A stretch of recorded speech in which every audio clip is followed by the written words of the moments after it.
In this lesson, we're going to see how to create a view of our data from our Django project.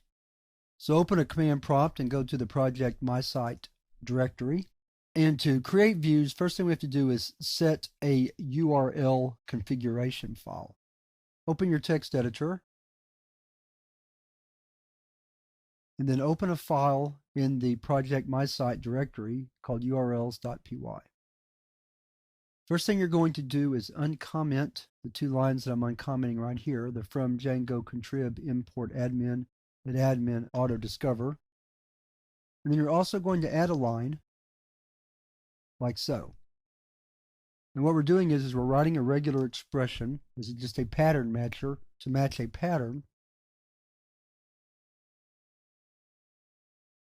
And what we're saying in this particular pattern is that we want anytime the URL is whatever /films/ right here, like http:/, whatever it is. If it's localhost, it's going to be 127.0.0.1:8000/films. And whatever that is going to then display the code that's stored in this file. And that's what we're going to do next, is set the code in that file. So save this file and exit.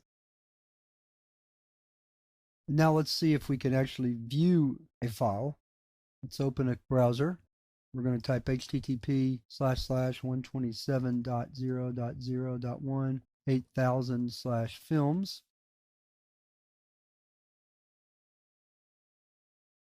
And it helps if you start the web server. So let's go back.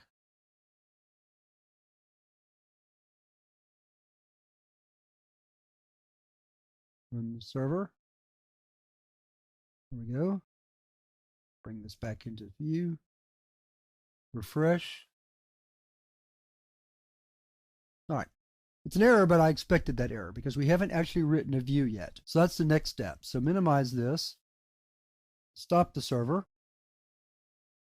Switch into your films directory and open your text editor again.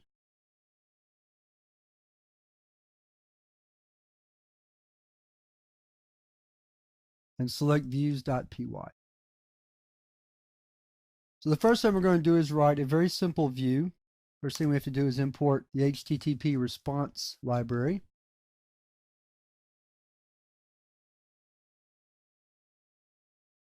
And then we're going to return an HTTP response.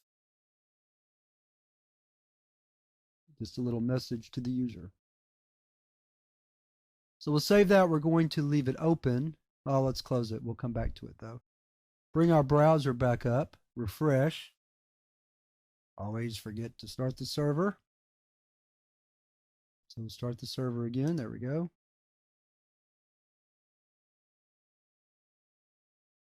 All right, that's good. Refresh again.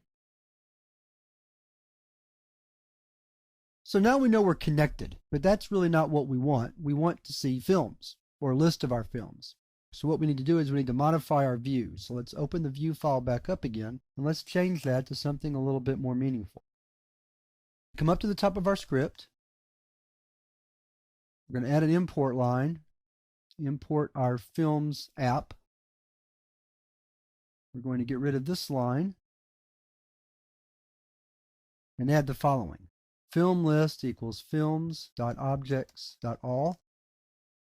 And then we're going to return HTTP response film list. Click File Save. Now let's refresh. And there are all of our films in one long line. That's good enough for this lesson. What I wanted to do here, without getting too deep into it, was demonstrate how to retrieve data using Django. And now that we've seen that, we're ready to move on to the next lesson, where we're going to learn how to use templates to modify our output so that it has a better form. In other words, so that all the films aren't on the same line in one big glob. And we're going to learn how to do that, that is, create a more sophisticated view in the next lesson on templates.